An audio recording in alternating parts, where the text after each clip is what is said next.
Right, good evening, ladies and gentlemen. I do apologise that the IT does not seem to be working, and I'm not a cruise ship cabaret with the microphone, but we will attempt to get through the business of Cabinet tonight. So we have the evacuation procedures. We do have members of the public present. A fire drill is not expected, so if the alarm sounds, please evacuate the building quickly and calmly. Please use the stairs and do not use the lifts. Once out of the building, please gather outside the Lloyds Bank on the opposite side of the road. Exit by the door by which you entered the room or by the fire exits which are clearly indicated by the standard green fire exit signs. If you need any assistance in evacuating the building, please make yourself known to a member of staff. Please also make sure all your mobile phones are turned off or set to silent. I would also advise that all or part of the meeting will be, well, actually I don't think it's being live streamed, is it? No. And it's being recorded for future broadcasts if anything can be picked up on the recording. That takes us on to agenda item number 2, which is apologies. All of Cabinet are present. Agenda item number 3 is declarations of interest. Are there any declarations beyond those which are printed on the agenda paper? No. That moves us on to agenda item number 4, which is the minutes of the last meeting. Is everyone happy that I sign them as a true and accurate record of the previous meeting? Yes. Okay.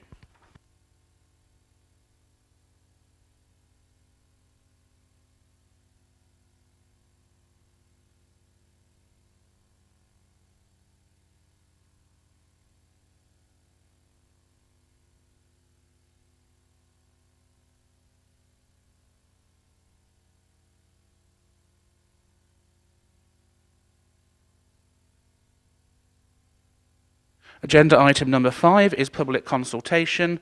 I'm aware that Mr. Smith wishes to speak on agenda item number 7, and I will take the agenda items in the order that they are printed. I would remind public speakers that they are to speak on the agenda item in question, and if they deviate from the subject in question, then I will ask them to come back to topic. That moves us on then to agenda item number 6, which is the approval of the infrastructure funding statement. Councillor Smith.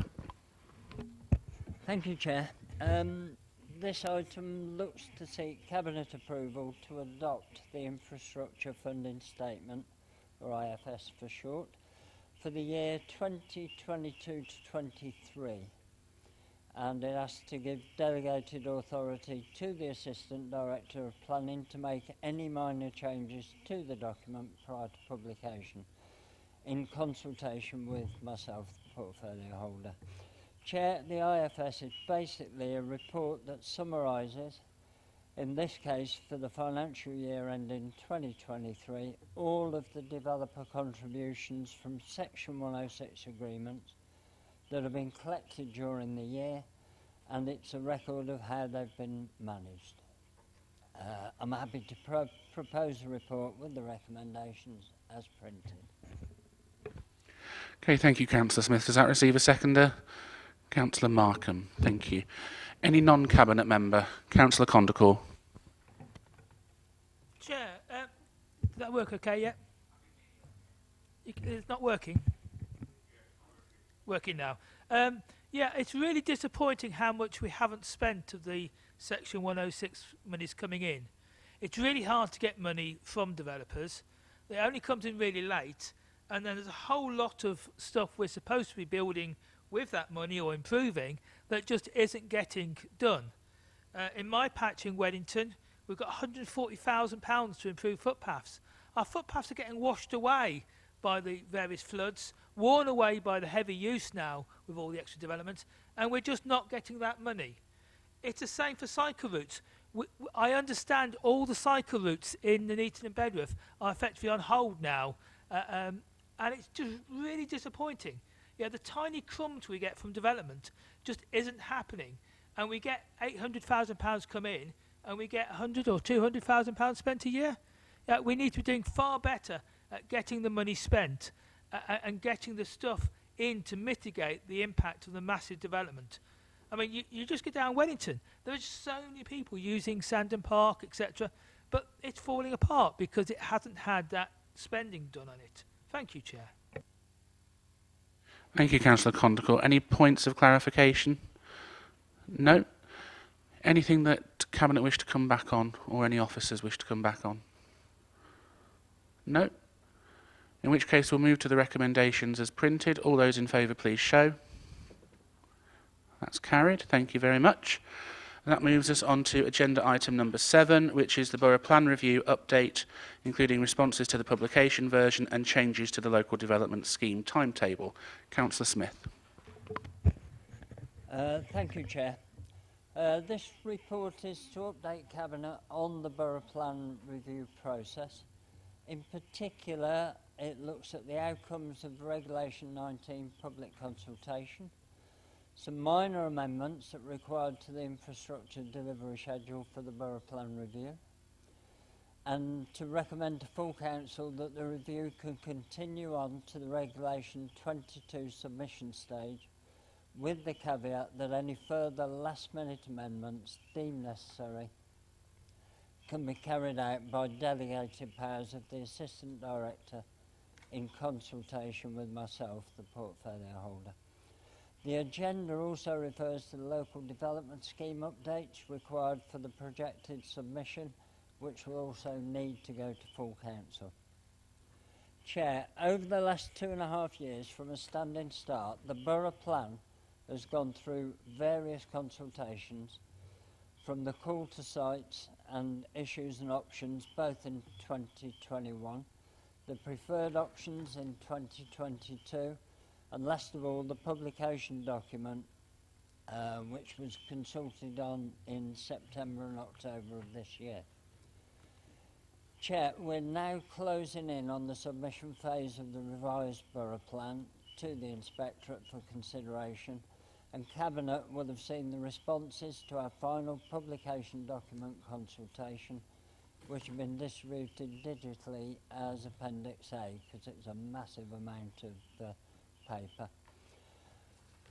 I'm extremely proud of the hard work that the planning team have invested to get the plan to this stage in just 2.5 years.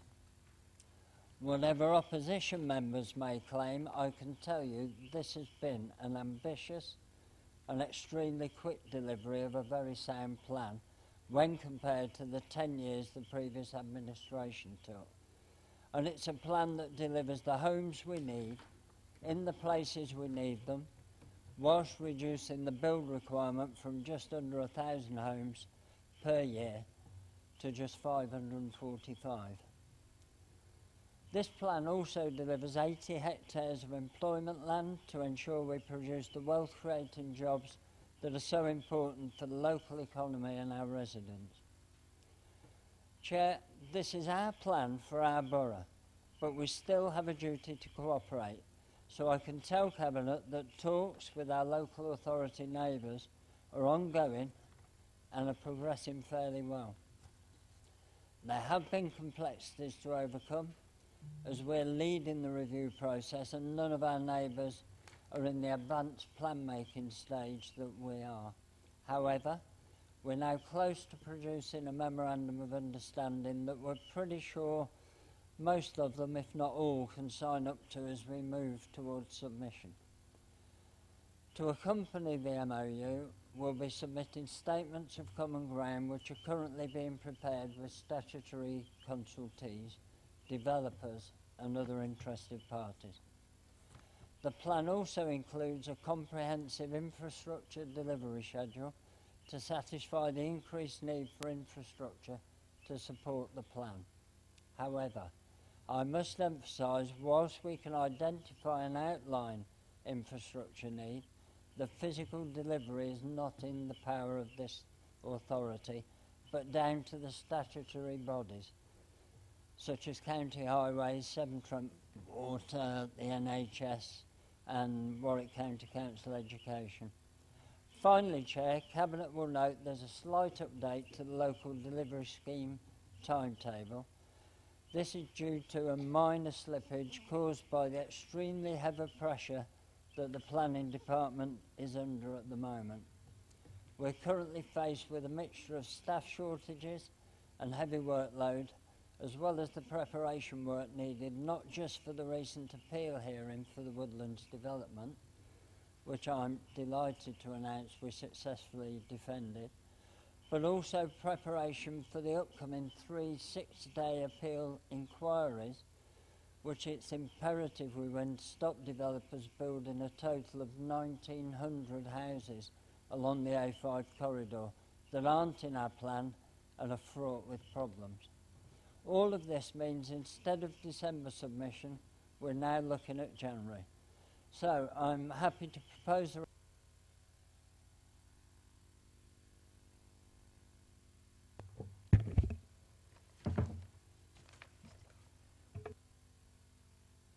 Okay, thank you, Councillor Smith, and I will second that from the Chair.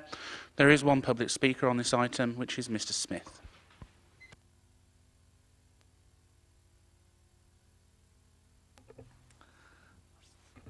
I think the plan for this borough by this corporation has been clear since it stole the public land from the people of this borough. This corporation has sought to asset strip the whole borough, which it has done. We have no assets, and you're piling up hundreds of millions of pounds worth of debt. Mr Smith, that isn't on the agenda tonight. This is your plan for the borough. Mr Smith, that isn't on the agenda. Please stick to the topic. Pile debts up for my kids, my grandkids. You're looking to... Mr Smith, I'll give you one final warning. A debt on people of this borough, yeah? You've stolen all the assets. Mr Smith, this isn't sticking to the topic in That's question. the topic. This corporation has stolen everything. Right, And is we'll move on indebted then. Any non-cabinet member wish to speak? Yeah? Councillor Condacourt. Disgusting bunch of people. Chair, this is most disappointing that the plan is delayed again. And I want to do some history because the portfolio holder said Labour had it for 10 years. If you go back to 2008, for 2 years the Conservatives ran this council, and then it took Labour 9 years to produce a plan, which was adopted in 2019. From 2019 to 2021, our planning policy officers were not idle. They were doing all the preparatory work for this new plan.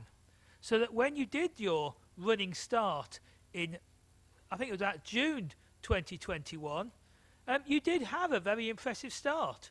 Things did look very hopeful 2 and a bit years ago that we would quickly have a new borough plan.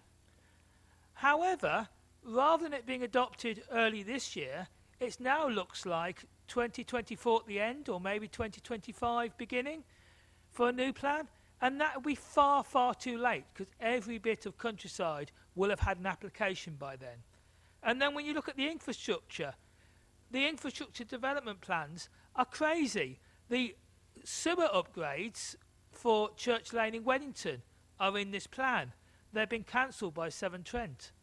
The rail upgrades, we're just not getting them. We're not even getting a train service anymore this week. And yet there's so much in this plan that if we had it done properly and we had proper funding, we could have a great sustainable borough. And you say, well, this isn't our fault. This is county or Severn Trent or whatever. But the Conservatives run all the other things that need to play a part in making a sustainable borough. The cycle lanes we're not getting built, County Council. The sewers, Severn Trent. They're all either under government control or should have been put under government control. This is a third-rate plan again. We're going to be building unsustainable houses, and like the ones this week, they'll be flooding with sewage, flooding with ditches that aren't big enough. They'll have no train service and no prospects for our young to get education out of the borough because the trains won't run. Any points of clarification for Councillor Condacourt?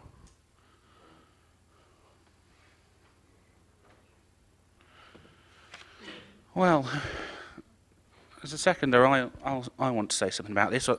We've heard the usual bile from Councillor Condacourt about the borough plan. He knows full well that the planning inspector said in 2019 that we should have a borough plan reviewed by 2021. Those are his words, not mine.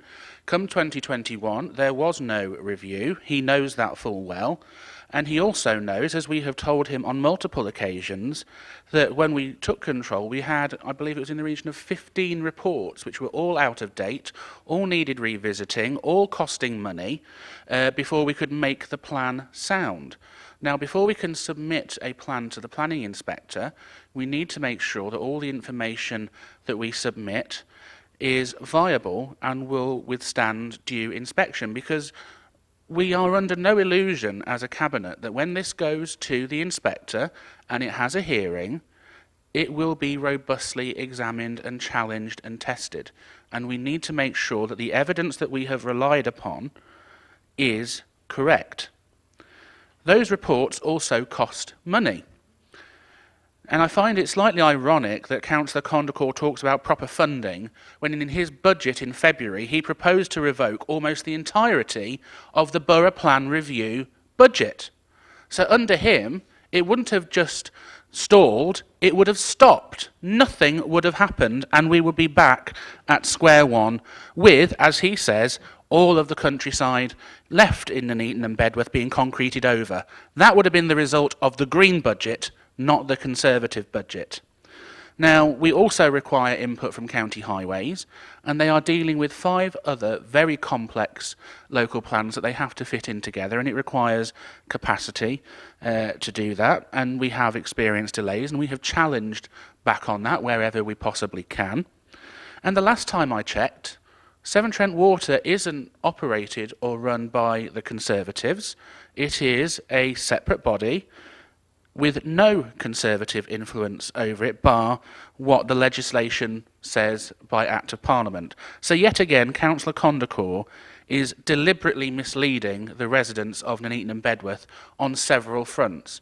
And actually, I think Councillor Smith deserves a lot of the credit on this for his sterling leadership of the planning department and the officers sitting underneath him who have done all of the work, because this has been a colossal piece of work, and we have, despite having months, if not years, of Councillor Condacore saying you are not reducing the housing figures, a couple of full councils ago he finally ate humble pie and admitted that this borough plan will reduce the housing figures. He's finally had to give way to the laws of mathematics. So at least we can be thankful for some small mercies. So I think this is well earned, and that we should be putting this forward as quickly as we possibly can, get this to the inspector, and let's get the old borough plan, which wasn't worth the paper it was written on for the local residents, consigned to the dustbin of history where it belongs. Any other cabinet member wish to speak? No? In which case we will move to the vote. All those in favour, please show. That is carried. That then moves us on to agenda item number 8, which is delivering a better borough, the local levelling up plan. So, just bear with me while I change my papers.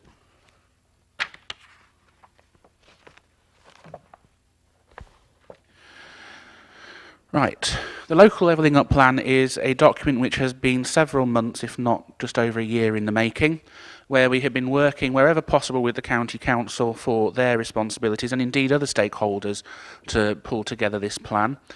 It quite rightly recognises that Nuneaton and Bedworth has 17 out of the 22 lower super output areas in Warwickshire, meaning that those are some of the most deprived areas in Warwickshire, and this is looking at how we can go some way to narrowing those gaps and addressing the shortages in Nuneaton and Bedworth. And I'm pleased to say actually that one of the pilot areas for the work being done across the county is in Barpool, where that is being looked at and work is underway there. And it is looking at a range of issues, but a common golden thread throughout all of it is the regeneration of our borough, which underpins a lot of these things.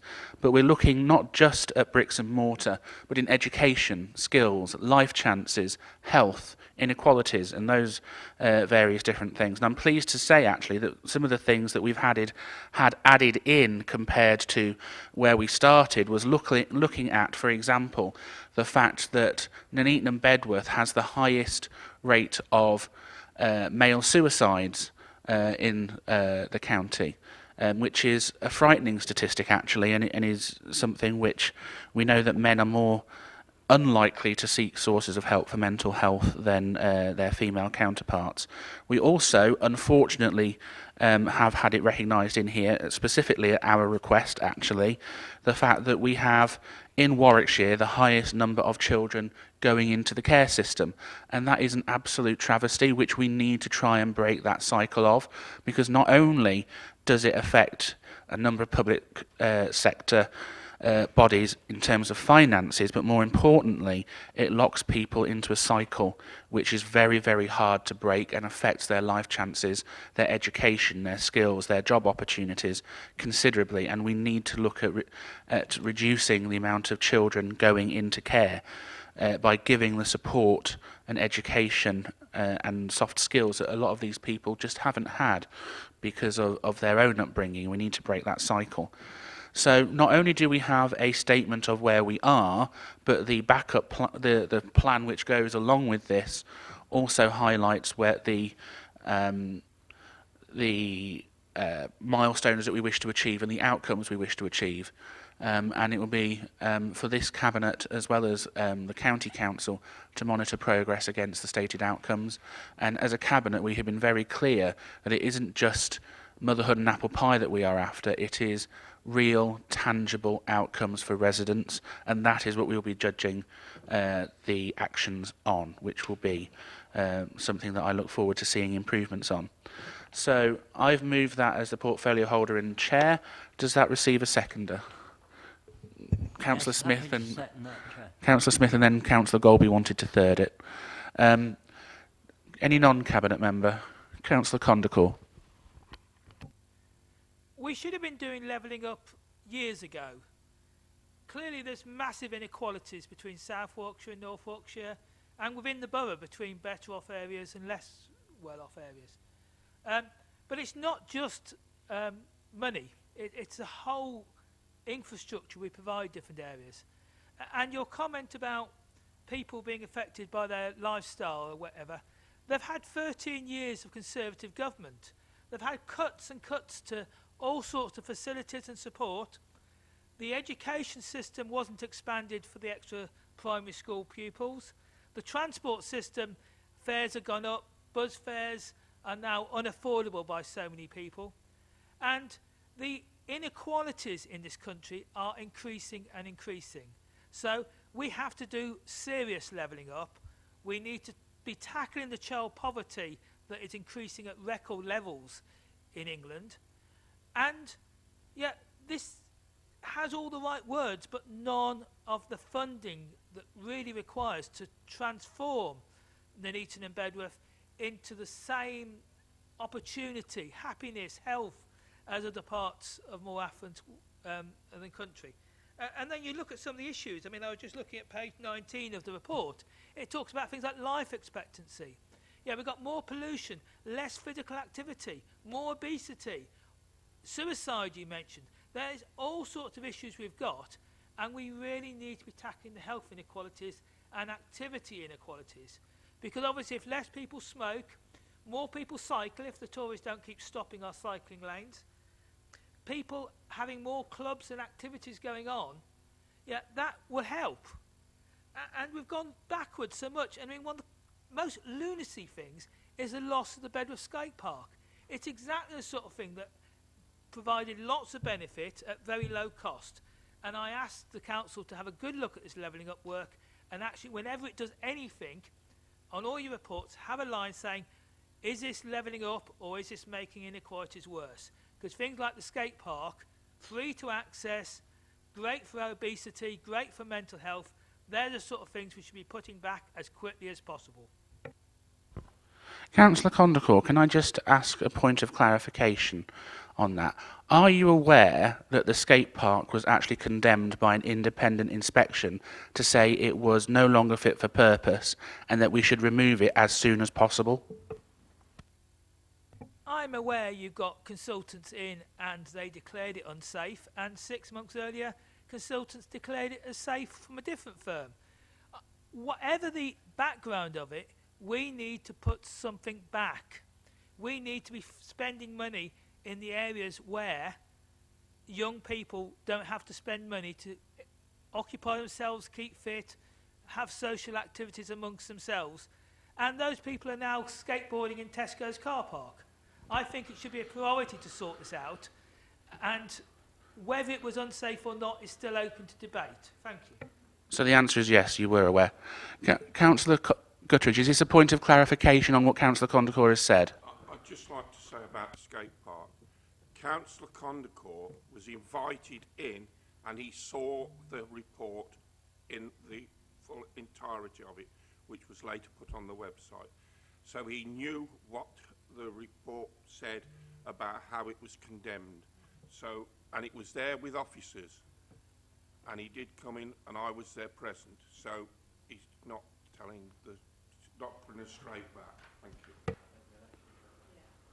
Okay, thank you, Councillor Guttridge. Any Cabinet member wish to have their piece? I've got Councillor Markham, then Councillor Golby. Yeah, I just want to say about the skate park. It is part of the physical activity hub, the new physical activity hub when it goes up. We're not going to put one in to take it out to put it in again. So it will be done when that's finished.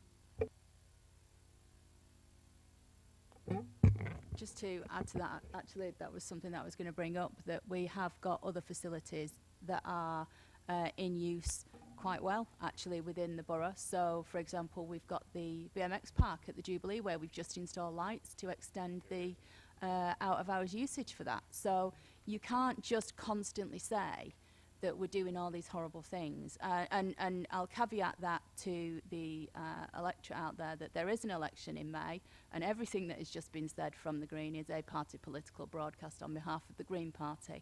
As your local representatives, we are trying to do an awful lot with what we've got. We are members of the community as well. We've got children. I particularly can speak from the point of a parent, which, you know, and I do often bring up the fact that I'm a parent and that I need things to do with the kids, and we do look at things like that. So it's not all lost on us. And this whole doom mongering, I've never known anybody so negative. It's just constant negativity. But it's not a negative environment to live in. And you cannot, and I will tell this, and I've said this for years, you cannot affect positive change with a negative mindset. And all you come at with everything is negativity. And it's becoming very apparent. We're doing a really good job with what we've got. And when we talk about how we need to do more stuff, and we need to do this and we need to do that, well, we you know, referring back to the borough plan that we just talked about, that man over there called in every planning application that we had, and then wonders why we've got no capacity in the planning department to try and get work done.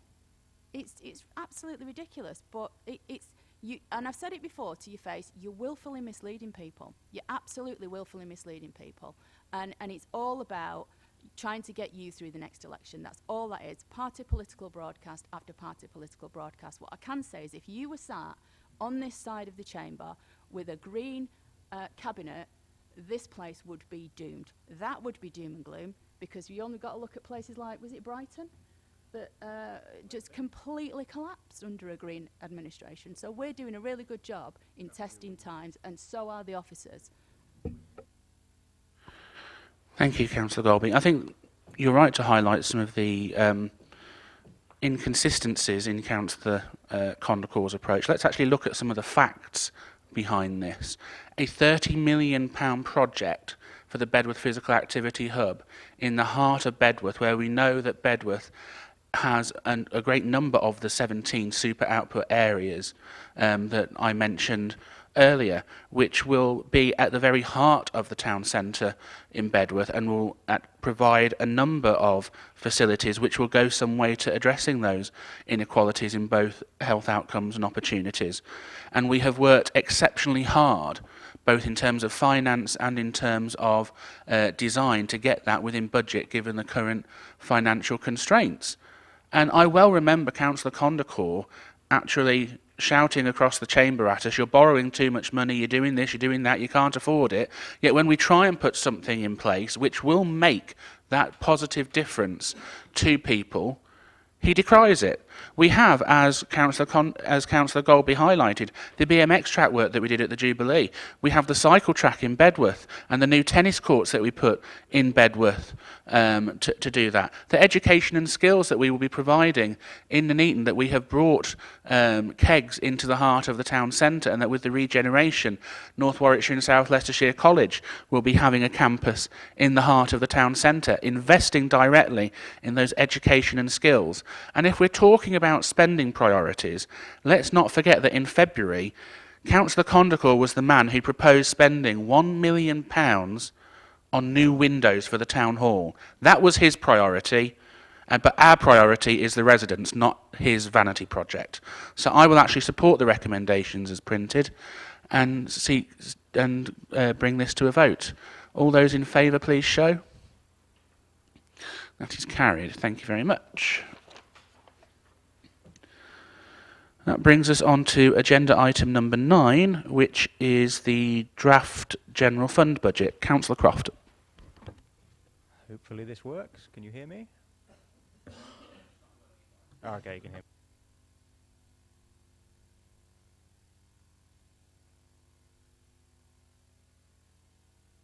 On to is the projected deficits that we are forecasting of £4 million.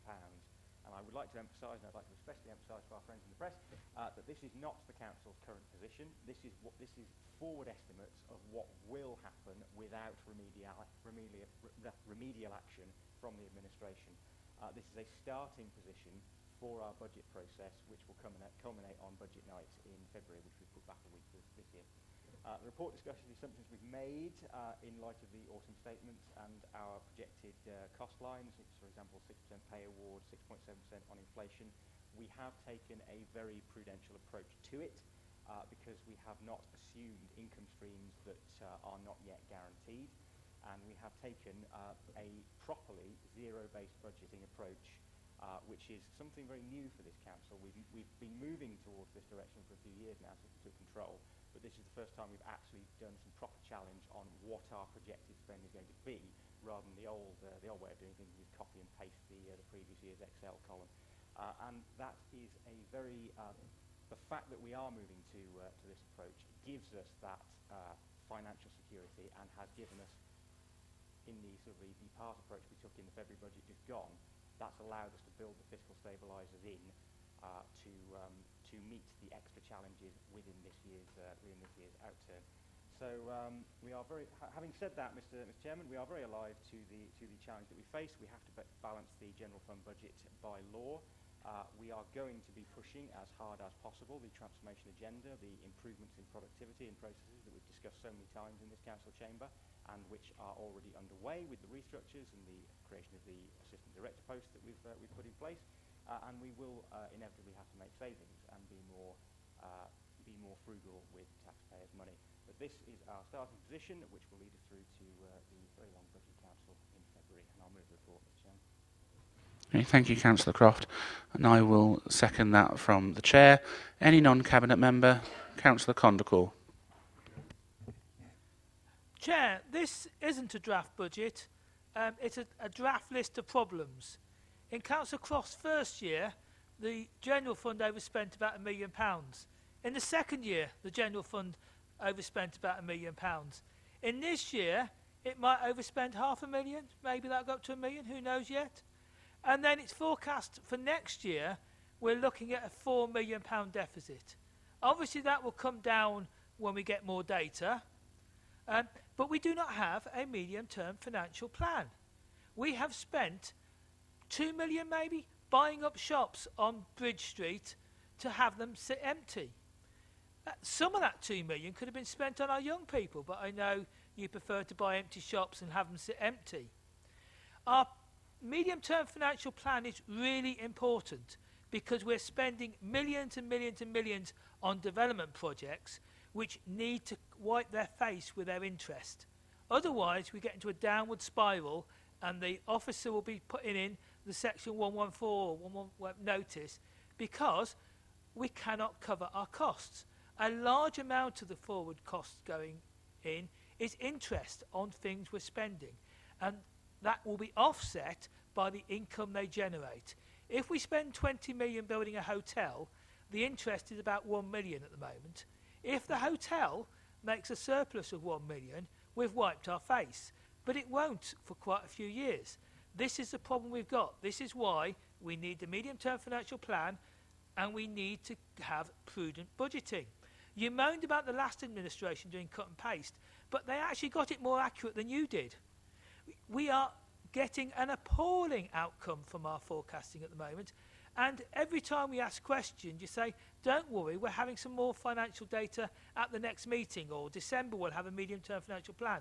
You've never delivered a plan, and I think at the time we need to get the government to look at bringing in independent financial experts in to see what on earth has gone on at this council. Because I do not have meetings with the head of finance because she's too busy till February. We do not have the audited accounts for 2 years. This council is a financial mess, and you keep digging holes.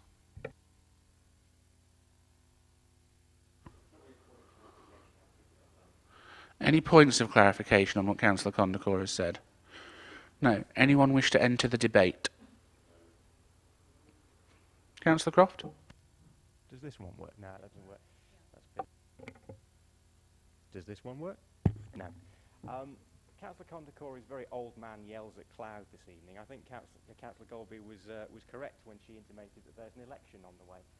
Councillor Condacor, we will not be £500,000 overspent this year, because he forgets that when we introduced our prudent budgeting approach in February, we introduced a resilience reserve. So on the current, even if at the moment we had the half-year projected deficit, we would make a contribution to reserves from that. So this idea of, oh, you've overspent, so it's really just Councillor Condacor looking for things to complain about. And he does forget, and he places things without the context of the explosion of inflation in 2022 from external factors. The hike in interest rates because of the disruption to global supply chains, and because of the need to drive down inflation. And Councillor Condacor may well complain that the Director of Finance won't meet him, or that I won't give him this, that and the other. As we've said before in this chamber, we will present our plans, we will present the figures when we are good and ready to, when the work has been done. Councillor Condacor is in opposition, and he will work to other people's timetables, and that is what is going to happen. So I'll leave it there, Mr. Chairman.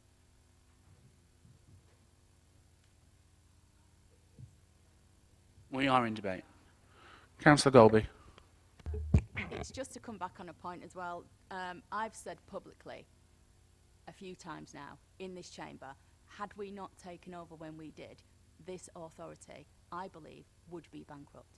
The only reason this authority is not bankrupt is because of the amount of work that's gone in behind the scenes to make sure that didn't happen, to actually make the finances stack up. And you talk about having a medium-term financial plan.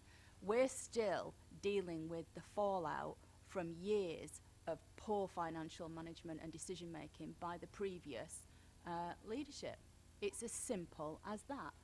And every time we go and look at things, every time we examine things a little bit deeper and a little bit further, we find something else that we've got to fix before we move on.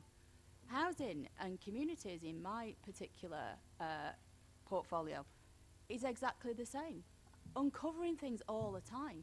Poor performance due to from the previous portfolio holder. Genuinely, I've got no idea what they were doing, because they certainly weren't running a portfolio in any sort of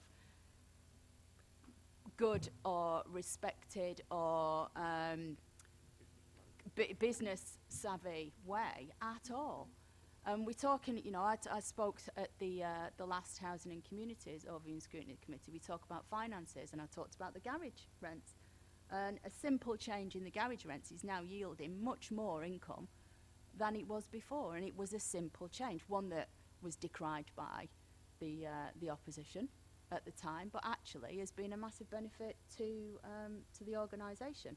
We are doing things differently. I've also said that we will be more corporate in our approach, which is why we're doing a zero-based budget, and we are going through things with a fine-tooth comb. And thank God we are, because the stuff that we're finding out, we're still having to fix problems. So I'll leave it at that. But the whole party political broadcast doom-mongering from the Greens, if anybody actually thinks that the Greens could do any better in this council, they are deluded. Thank you, Councillor Golby. It just is startling that Councillor Condacourt completely ignores the economic situation that we have inherited over the past 2 years. Has he forgotten the impacts of Ukraine? Has he forgotten the impacts of the coronavirus and the shocks that those have caused to not just our economy, but the global economy? And we are not immune to that. There's been inflation, interest rate rises. All these things could not have been foreseen the moment that we took office in May 2021. No one, even Councillor Condacourt, has a crystal ball.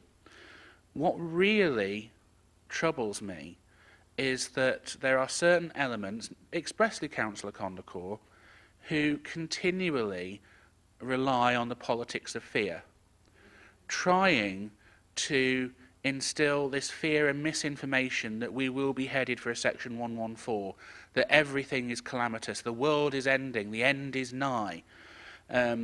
He might as well go about the town centre wearing the placards saying the end is nigh. He could even join up with our old friend with his yellow placards and strike up a band. He'd probably get as much take up on that. He talks about a government intervention.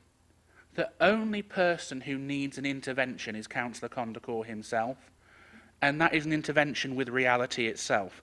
Because if we had followed each and every single one of his votes that he has taken in this chamber over the past 2.5 years, we would have been bankrupt. So we would have, if Labour were in control or Greens in control, the car would have been crashed. And it is this administration which is doing things differently. For example, there are no sinking funds for any of our major projects at the moment. In our budget, we are building in every year a sinking fund for the Bedworth Physical Activity Hub, because we know that equipment wears out, it breaks down, it needs replacing, a tile needs changing, something like that. And at the moment, there is no money to do that at any of our sports centres, any of our leisure centres, any, indeed, of our play and open spaces. We have to try and scrimp and save from within the existing budgets to do that. But it is because we are being prudent and responsible that we are putting in place these sinking funds so that if something happens, that we are able to try and cover those costs. And it isn't some kind of magic pot of money to be raided. It is there to make sure that we can, when times get tough, make the repairs, put right, and keep going for the residents. So if anyone actually needs a dose of reality, it's not this administration, it's the opposition. Any other Cabinet member wish to speak? No? In which case we will move to the vote. All those in favour, please show. That is carried. Thank you very much. So that then moves us on to the Treasury half-yearly report. Councillor Croft.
of the current interest rate situation.